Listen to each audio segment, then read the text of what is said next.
Magandang gabi, Batangas. Ako po si Alvin Remo at narito ang mga balita sa Palakat Weekend News.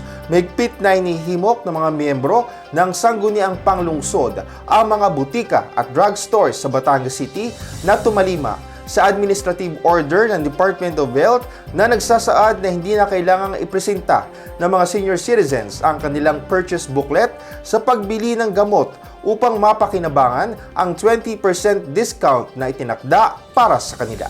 Ang detalye sa report ni Gerson Sanchez. Ito ang nakalahad sa resolusyon na inakda ni Konsehal Nestor Boy Dimacuja, bunsod ng mga natanggap niyang reklamo na marami pa ring drugstore sa lungsod ang nagre-require ng purchase booklet sa mga senior citizens sa kabila ng kautusang ito ng DOH. Kapag walaan niyang may pakitang booklet, hindi nagbibigay ng diskwento ang mga ito na isang malinaw na paglabag sa RA 9994 o ang Expanded Senior Citizens Act of 2010. Minarapat niya na magpasa ng nabanggit na resolusyon upang paalalahanan ang mga kinauukulan hinggil dito. Kung dati ay sa booklet inililista ang bilang ng mga gamot na binili ng pasyente, maaaring nakasulat na lamang sa prescription o reseta ang mga ito. Inaasahan na agad na may patutupad ang naturang resolusyon at mabibigyan ng kopya ang lahat ng pharmacies upang maging guide nila sa mga transaksyon na may kinalaman sa mga senior citizens. Para sa Palakat Weekend News, Gerson Sanchez reporting.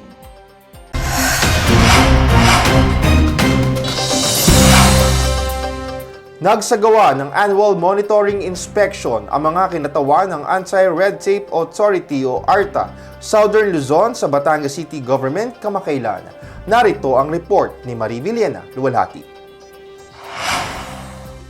Partikular na binisita ng grupo ang Integrated Business One-Stop Shop o BOSS sa 4th floor ng Bay City Mall upang matiyak na patuloy nitong naiipatupad ang electronic o e-BOSS.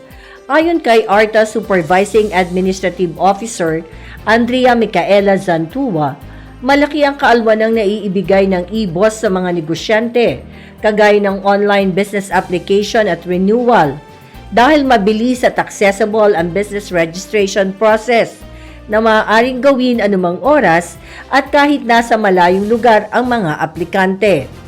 Nagbibigay din ito ng friendly business environment na nagdudulot ng pagtaas ng revenue ng pamahalaang lokal. Natutuwa aniya siya na nananatiling compliant ang Batangas City sa ease of doing business at sa hangarin nitong makapagbigay ng dekalidad na serbisyo sa mga mamamayan. Ang Batangas City ang kauna-unahang lungsod sa Southern Luzon Region na ginawaran ng commendation para sa e-BOSS implementation noong July 2023. Nananatili pa rin compliant ang lungsod sa ARTA's Overall Client Satisfaction Measurement o CSM para sa 2023 ayon sa evaluation at CSM report kung saan nakuha nito ang 98.72% o outstanding rating sa overall service quality dimension. Para sa Palakat Weekend News, kasama si Elmer Saraspe, Marie Villena Luwalhati.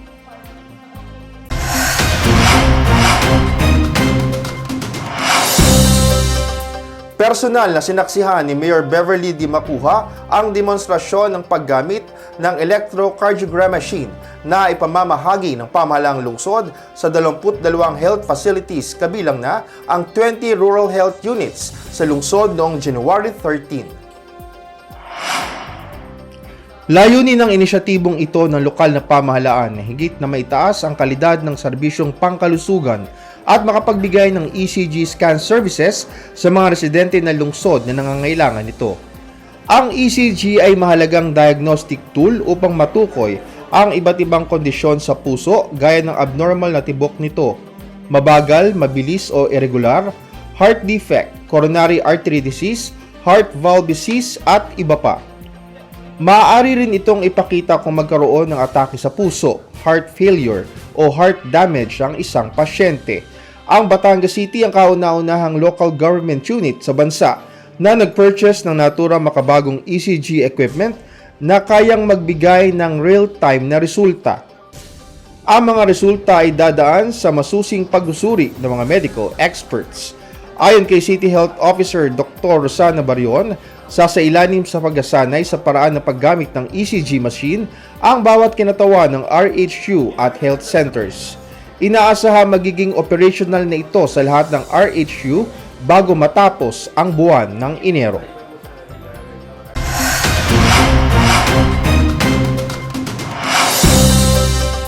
Posible pang tumaas ang kaso ng mga respiratory infections tulad ng trangkaso ngayong malamig ang panahon ayon sa Department of Health. Ang flu ay isang impeksyon na dulot ng isang virus. Ito ay maaaring magdulot ng malubhang problema at maging sanhi pa ng kamatayan. Kaya't payo ng mga eksperto na maging maingat at palakasin ang resistensya. Kailangan ding uminom ng maraming tubig at magkaroon ng sapat na pahinga. Makakatulong ang palagiang paghugas ng kamay upang maiwasan ang pagkalat ng impeksyon. Ang mga strain ng flu virus ay nagbabago-bago taon-taon, kaya't isa sa mga pinakamagandang paraan upang mapigilan ang trangkaso ay ang pagpapabakuna laban dito. Kaugnay nito, tumanggap ng flu vaccine ang mga permanent at job order employees ng pamahalang lungsod ng Batangas. Ang pagbabakuna ay sinimula noong January 8 hanggang January 17.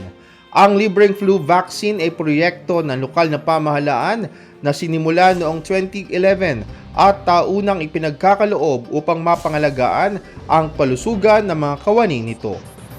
Lubos ang pasasalamat ng mga empleyado sa pagbibigay prioridad ni Mayor Beverly D. Macuja sa kanilang kapakanan. Ang pagbabakuna ng flu vaccine ay pinangasiwaan ng mga tauhan ng City Health Office.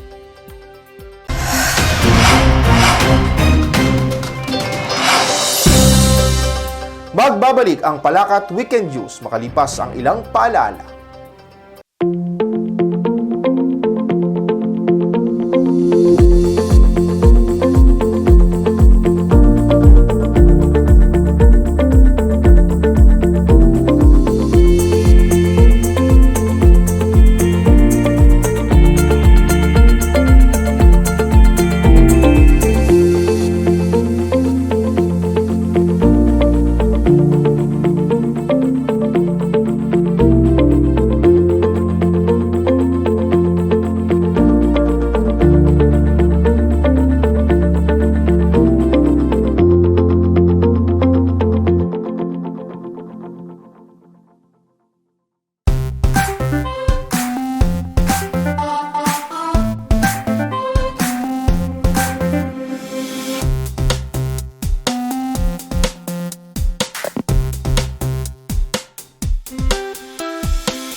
Humigit kumulang sa 200 job seekers ang dumagsa sa trabaho para sa mga Batanggenyo.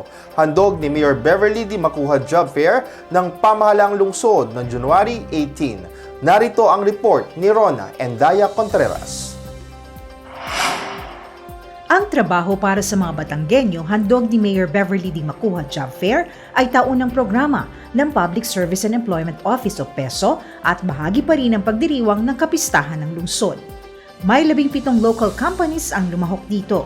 Ayon kay PESO Manager Noel Silang, ang naturang job fair ay bilang tugon sa hangarin ni Mayor Beverly D. Macuja na magkaroon ng oportunidad sa trabaho ang mga residente ng lungsod.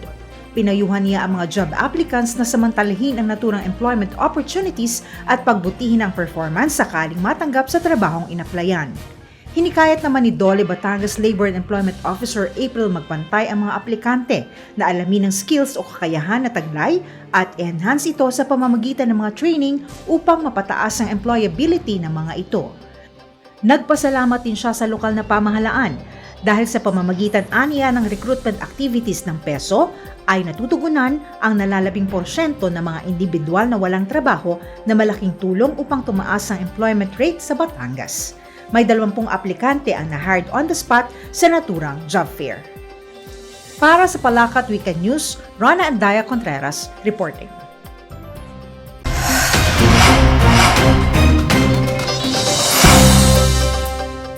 At yan ang kabuuan ng mga balitang hatid ng Palakat Weekend News. Ako po si Alvin Remo. Maraming salamat. Magandang gabi po sa inyong lahat.